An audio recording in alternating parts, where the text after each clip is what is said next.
This video serves as the review for the 10.1 to 10.4 quiz review. If you have specific questions about any of these problems, you can feel free to fast forward, rewind to each problem that you need. What I will do in this video is go through all 14 problems from your quiz review, but again, feel free to access only the problems that you need. Let's start with number 1. So, in problems 1 through 6 in general, you are finding the area of each figure. Number 1 here, you've got a trapezoid. So, to find the area of a trapezoid, here is your formula. 1/2 times your sum of the bases times your height.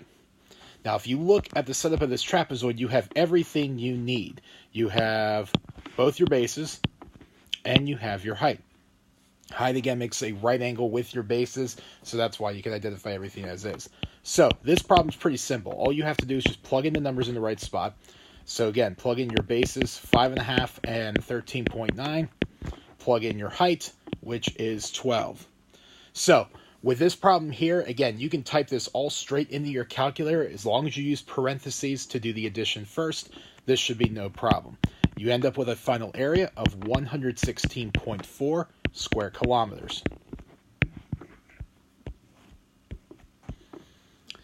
In problem number 2, you have yourself a rhombus. You can tell it's a rhombus by the way that it's marked. All 4 sides are congruent. So, you'll notice with this rhombus here that only parts of the diagonals are marked. Keep in mind with a rhombus, each partial diagonal is congruent to the other. What that means is where you see the 11, the other side's 11. Where you see 14, the other side is 14. Keep in mind, with a rhombus, you need to, in order to find the area, you need both diagonals. So that's known as D1, D2, and we're going to take half of that. So to find the area, we are going to add up the diagonals. So again, we're not using just 14 and 11. We're going to need the total sum. So we need 28 and 22, as those are the sums of the diagonals. And the order, again, doesn't matter which way you put them in, because it's all multiplication. Stick that in your calculator, you end up with 308 centimeters squared. Now, number 3 uses a very similar formula because it is indeed a kite. However, a couple of the numbers are not going to be exactly the same because with a kite's diagonals, that's not how they always work out. One thing you can assume, if I give you a kite, if something is missing, you can assume that that is the minor diagonal where your pieces are going to be congruent. So the only piece is missing is down here at the bottom left. The fact that the top right is 5, the other part of the diagonal is also going to be 5. So once again, use your area formula for a kite, 1/2 diagonal 1, diagonal 2. And once again, we're going to multiply the sum of the diagonals. So for the one diagonal that we have, it is 10 when we add up the 5 and 5. And fun fact, with the 7 and the 3, hey look, we have another diagonal of 10. You multiply all that together, you end up with 50 meters squared. In number 4, we have a triangle. Now, what makes this one just a little bit trickier is that, again, in order to find the area of a triangle, it's helpful to have both the base and the height. You've got the height. The problem is you do not have the whole base. So what we need to find is the base of this triangle right here. Okay, we'll call that little base X. The fact that we have a right triangle here with 2 of the 3 sides, to find that missing part of the base, we're going to use some Pythagorean theorem. So somewhere off to the side here, we'll do x squared plus 8 squared equals 9 squared. And if we work it through, we have x squared equals 17. With that x value equaling approximately 4.12. So, with that small partial base being 4.12, the other partial base is 6. You're going to combine that together and end up with a total base of 10.12. That's what we're going to plug into our area formula because that indeed is the base of the entire triangle. We'll multiply in the height, which is 8. Okay, again, the height is designated by the fact that it makes a right angle with the base. And then it's just multiplication from there. You'll get an area of 40.48 inches squared.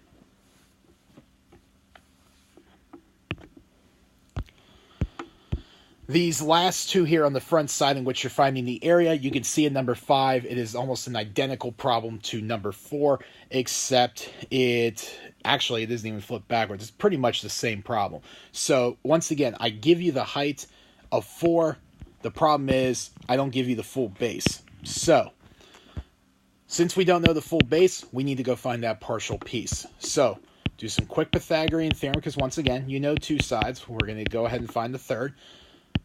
Do some quick Pythagorean theorem, you end up with x equaling 3. So this one actually comes out pretty nice. Now I can go ahead and use my area formula, because I now know the whole base. Add up the 3 and the 2. You get 5. Your height is 4. And here you get a really nice answer. Area is going to be equal to 10 square yards. Last shape that we have here, we have another trapezoid, specifically a right trapezoid. Now, with the information given, again, in order to have to find the area of a trapezoid, what you have to do is realize, okay, we need the 2 bases. We also need the height. You have your 2 bases. The problem is you don't know the height, just designated right here by the dotted line. Now, based on the information given, the only way to find the height is to focus on the triangular part of the trapezoid, right here on the right side. Now, if you look at this, you don't have a lot of info. It looks like you just have an angle and this h for height, and that's pretty much it. But keep in mind, you can use the base at the bottom to kind of split it apart so that you can end up eventually using trig. So, what I can do here is if you look at the top, you have 2.5 at the top. It means the bottom directly also has to be 2.5. What's left over, I subtract away from the original 4.9. So my smaller partial base over here on the right side is 2.4. What I can do with that then is set up a trig problem where I can go ahead and go solve for the height. So, my angle is 60. H is the opposite. 2.4 is the adjacent. Therefore, I'm going to go ahead and use the tangent function. So tangent of 60 is equal to the opposite, h, over the adjacent, 2.4. From there, we just use algebra to go ahead and solve for the height. So I'm going to multiply each side by 2.4. So I'll have 2.4 tangent 60 equals the height. Punching in the calculator, you get a height that's approximately 4.16 kilometers. Now that I have the height, I have everything I need to go ahead and find the area of the trapezoid.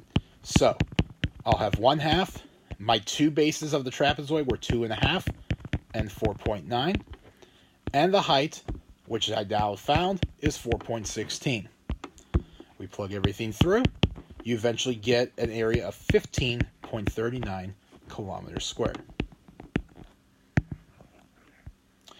So this kind of concludes the area of some of these 3- and 4-sided shapes. We're going to we'll take a look at some of the larger polygons here in just a few minutes, and that's going to use some of these other steps here with Pythagorean theorem and trig. We'll get to those here in a minute. Let's go ahead and wrap up the front side of the page here by using our area formulas to find some basic missing measurements. So, taking a look at number 7, based on the way it's structured, we can assume that it is a trapezoid. So we're going to go ahead and use that trapezoid formula. Now, what's different about this problem is we actually have the area. It's 106.4. The part that's missing is indeed one of the bases. So I'm going to just go ahead and quick label my drawing. And now we're going to go ahead and plug in everything that we know. So we know A is 106.4. We know base 1 is 9.1. I don't know base 2. That's my x. And I know the height is 7.6. Now, there's a couple of ways mathematically you can do this problem. My suggestion would be this. If you notice on the right side, the 1/2 gets multiplied to the 9.1 plus x, and it's multiplied on that same side with the 7.6. Multiplication is commutative, which means I can just reorder these numbers if I need to, because multiplication will work in any order. So what I'm going to do is I'm going to multiply the 1/2 and the 7.6 together, just to make this a little bit cleaner. So I'm going to have 106.4 equals 3.8, and then I'm going to have the 9.1 plus x remaining in the parentheses. You can, again, from here, do this in a couple of ways. Feel free, if you want, you can distribute. That is one way. You could also divide away the 3.8 and eventually end up in the same answer. It's really up to you. But here I'm going to go ahead and distribute. So when I do that, I end up with 34.58 on the right plus 3.8x. And now this should be a lot easier of an equation to solve. So from here, we'll subtract 34.58, and we'll get 71.82 equals 3.8x. Divide by 3.8 on each side. X would be equal to 18.9 kilometers. And that's going to be your missing base here for the trapezoid number 7. Here in number 8, you've got a triangle, and once again, you're given the area. You've got the height given to you, and you're missing the base. Okay? Keep in mind, area of a triangle is still 1/2 BH. We're going to plug in our area, so 52.3 equals 1/2 times our base, which is x, times our height, which is 9.5. We're going to do the same thing that we did in the trapezoid problem. Put the 1/2 and the 9.5 together. So we are going to have 52.3 equals 4.75x. One step remaining, divide each side by 4.75. Our missing base is going to be equal to 11.01 meters. So again, a couple of basic shapes here, 3 and 4 sides.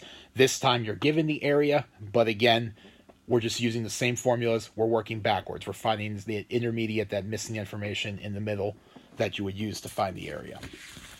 So that concludes the front page of the review. At this point here, you can feel free to take a look at the back, where we're going to be looking at polygons with 5 or more sides.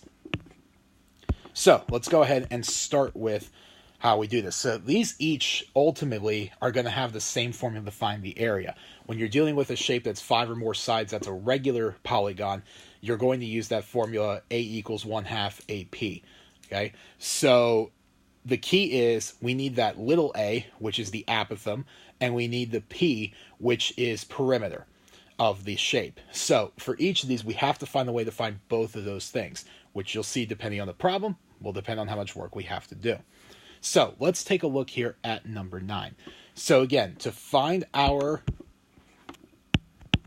area, we need to do A equals 1/2 AP. So the A is the apothem, which again, the apothem has to start from the center and connect to the center of a side on the polygon. If we look at the 15, that is an apothem. It's going from the center to another center on the side of the polygon. Our perimeter, we need to know at least the side. If we know one side, we can find the perimeter with these, because again, these are regular, so all the sides are going to be the same.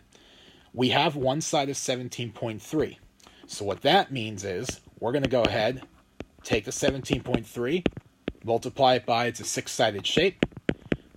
The perimeter is going to be 103.8 meters. So we have our perimeter, we have our apothem. Now comes the easy part. Let's just go ahead and plug it into the formula. So 1/2 times the apothem, which is 15, times our perimeter, which is 103.8. Mash it all together. You get 778.5 meters squared.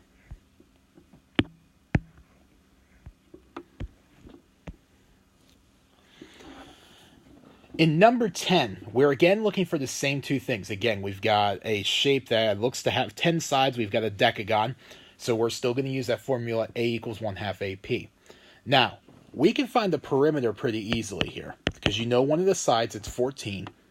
There are 10 sides. 14 times 10, you get a perimeter of 140 kilometers. The problem is you do not have an apothem, okay? Again, the apothem has to go from the center straight down to the side across from it, or any side across from it. The line that's given to you here, this 22.65, that is a radius. Remember, a radius in a polygon goes from the center to a vertex, goes to one of the corners, just like you see here.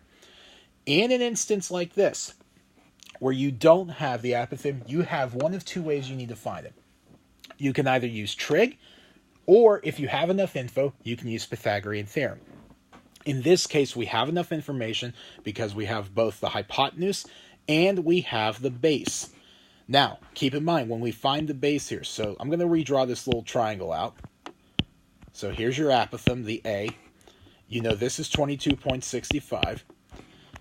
The base, keep in mind, it's half of the side. Okay, that apothem splits the side in half. So we take that 14, turn it into a 7. Once you have this, it should be enough of a visual for you to realize how Pythagorean theorem plugs in. Your A and your 7 are the legs. The 22.65 is your hypotenuse. And then it's just about putting it into the calculator. So we end up with A squared equals 464.02. A is going to be 21.54. So your apothem is 21.54 kilometers. We have the apothem. We have the perimeter. Let's go ahead and find our overall area. So again, A equals 1/2 AP.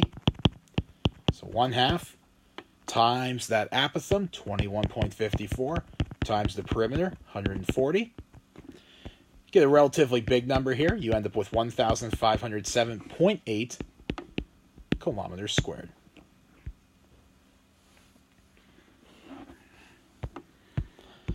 So, number 11, we're going to look to see if we can find the same things. So again, we need the perimeter, we need the apothem. Now, we don't have very much information to go off of here. We just have the perimeter. Excuse me, we just have one of the sides. But that will lead us to help find the perimeter. So why don't we do that here to start? We've got a heptagon here, so 25 feet. We got 7 sides. Therefore, the perimeter is 175 feet. That part's done. Great. Now we need the apothem. So we need this measurement right here. Now, when you have a situation like this where you only have one number and you need to go find the apothem or the radius or whatever the case may be, you need to set this up with trig. So, as you may recall, we need to figure out the angle that's made by the apothem and the radius up towards the center of the circle, or excuse me, the center of the heptagon. To find this angle up top here, you'll take 360 divided by the number of sides and then cut in half. This top angle would then estimate out to be 25.71 degrees. The reason why that's important is because we're going to be able to use this and the information from knowing the side to find the apothem, which will then help us find the overall area. So off to the side here, I'm going to redraw the triangle. So here's my apothem. You've got your angle up top, 25.71 degrees. Keep in mind, your base is half the original side, so it's 12.5. So now we're going to go ahead and figure out the apothem using trig. So based on your angle of 25.71, 12.5 is the opposite, A is the adjacent. Therefore, we're going to use tangent. So tangent 25.71 equals the opposite, 12.5, over the adjacent, A. So to get A by itself, this is one of those where it takes 2 steps. Multiply each side by A, and then you'll divide away tangent 25.71 from each side. So it's going to look something like this.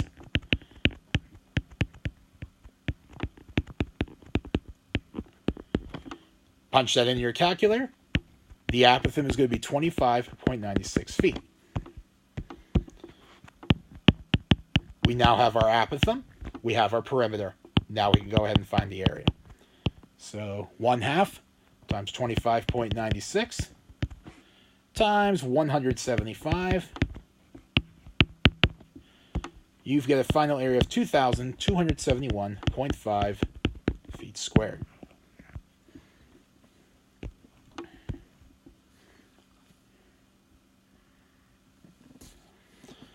Number 12 here, you're given that the perimeter is 90 inches. Well, that'll save us a little bit of time here, at least in terms of finding the 2 major things we need, apothem and perimeter. Now, given that this is a hexagon, okay, we're going to go ahead and do the same thing that we've been doing. Go ahead and create that little right triangle. Again, the goal is we need the apothem. This angle up top, same math as last problem. 360 divided by the number of sides. In this case, it's 6. Then cut in half. This is a much nicer angle. Ends up coming out to 30 degrees. Now, we need to know the base because of the fact that we need a reference of one of the sides. So, in short, since the perimeter is 90, divide that by 6, each total side would be 15. Since I only want the smaller base, what's going to end up happening here as I redraw this out to the side, so that's 30. Here's my apothem. Each side would be 15. The partial side with the apothem cutting it in half would be 7.5. This math is going to look a lot very similar to the last problem, just based on all the different values that are set up here. So once again, based on the angle of 30, we're going to use tangent because here's my opposite side is 7.5. My adjacent is the A. Same math. Clear the fraction. A is still not by itself, so divide each side by tangent of 30. You end up with an apothem of 12.99 inches. And now comes the much easier step, finding the area itself. So 1/2 times 12.99 times the 90, that's the perimeter. In total, you get an area of 584.55 inches. Last but not least, we have the problems that are going to require multiple steps worth of trig or Pythagorean theorem, depending on what you want to use here. So let's take a look here at these last two polygons. So in these last two polygons here, so let's look at number 13. It looks like we have a nonagon, so we got a 9-sided figure. You are given the radius of 14.62. Well, it's going to be helpful for us, but we need to know the apothem, and we also need the sides because we need that to find the perimeter. So, in order to find any of those things here, what we're going to do is do some trig. So, good news is we have a side to go off of. We're going to go ahead and find the apothem first. That it really doesn't matter if you find the apothem or the base, but you have to find one or the other. So, I'm going to start by finding the apothem. Angle up top, once again, 360 divided by the number of sides, 9, cut in half. That's going to leave you with an angle of 20 degrees. So, just to draw this out here a little bit better, here's my triangle once again. So we got 20 degrees, we got the 14.62. Now you'll notice our values are set up a little bit differently, so we're not going to use the same trig functions the last couple of problems. We're going to use cosine in this case because with the 20, A is adjacent and the 14.62 is the hypotenuse. So when you have adjacent hypotenuse, you use cosine. We're going to go ahead and get this A by itself here. So multiply each side by 14.62. And then we'll go ahead and punch that in. The apothem is going to come out to be 13.74 millimeters. So that helps us find the apothem. But now we need to go find information for our perimeter. And that information is going to come from this partial base of the triangle. So how do we do that? Couple different ways. You could use trig to figure that out, or you can use Pythagorean theorem, which showed you both in class. It's up to you which you'd rather do. So I'm going to go ahead and just use Pythagorean theorem here. So I know this hypotenuse is 14.62. I now know the apothem is 13.74. Now I'm going to go find my base, x. So set it up. X squared plus 13.74 squared equals 14.62 squared. Again, we punch some numbers through. You end up getting x as it rounds to 5.00, so effectively it's 5. Technically, comes out to, I believe, 4.99, something higher than a 9 after the fact. So it does round up to a 5. Here's the biggest thing you have to remember, though, in this type of problem. While you did find the base, keep in mind, in order to find perimeter, I need the base of what would have been the total triangle. So what I found so far is what I just traced here in red. But what I really need is the whole thing. So while this little part here, while I have this little part up here in red is 5, what I realistically need is what I'm also tracing here in the pink. Okay, I need this whole thing. So in order to do that, all I have to do is take whatever I get for the partial base, take that 5, and double it. you end up with 10 millimeters. So, with all that being said, and I know my work's getting a little disorganized up here, so I'm going to go this way. To find my perimeter, I know one full side is 10. There are 9 sides. Therefore, my perimeter is 90 millimeters. I now have everything I need to go find my area. My apothem from earlier is 13.74. My perimeter is 90. My final solution is 618.3 millimeters squared.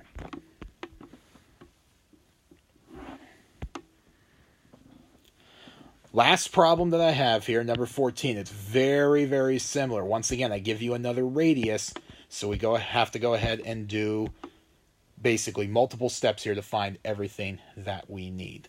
So I'll do this here in a different color just so it doesn't look as confusing. So once again, we've got a radius, which is great, but we're going to have to go find a lot of other stuff here. We need the apothem, we need the perimeter. Let's start off by finding the apothem. Once again, let's find this angle up top because you only have one side, therefore trig. 360 divided by 8, because that's our number of sides, cut in half. That's going to give you an angle of 22.5 degrees. So let's go ahead and start to figure this out. So, redrawing the triangle. Very similar to the last problem. Based on where the angle's located and the two sides that are referenced, we're going to go ahead and use cosine. So, cosine of 22.5 equals A over 30.05. Clear the fraction. Multiply each side by 30.05. And then we punch it in the calculator. So you get an apothem of 27.76 yards. Now we need to take that information and go ahead and find the base. So what you're going to end up with here, so we go ahead, we relabel the same triangle. We know the hypotenuse is still 30.05. We now know the apothem is 27.76. We're going to go find this little x here.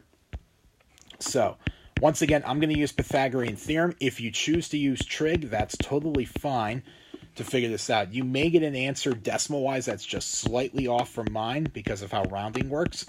And again, that is also fine. It does not need to be a dead match to my answer, but it should be very, very close at this step. So once again, use Pythagorean theorem. We get the x by itself. The x is going to be 11.51. And remember, since that's only a partial, to get the full side, we go ahead and double it. So it'll be 11.51 times 2. The full side is 23.02 yards. And again, you have to do that because you need one full side to help find the perimeter. So up top here, we'll do the perimeter, 23.02 times 8. Perimeter is going to be 184.16 yards. And then we go ahead and find the area. We have the apothem. We've got the perimeter. Now we can finish this off. So it'll be 1/2 times 27.76 times 184.16. You get a final solution of 2,556.14 yards squared. Now, while I know that these type of problems here require by far the most work, I am going to be honest with you in that you will see one of these here on your quiz tomorrow. So you're going to see one very similar to 13 and 14. You will also see one that's pretty similar to 9, 10, 11, and 12. So again, for your quiz, you're not going to have to do 6 of these here. I'm going to be asking you to do one of these really long ones that you see here and one of the ones from above here on this second side of the page. Most of the areas you're going to find, though, are going to be pretty similar to what you had to do on the first page.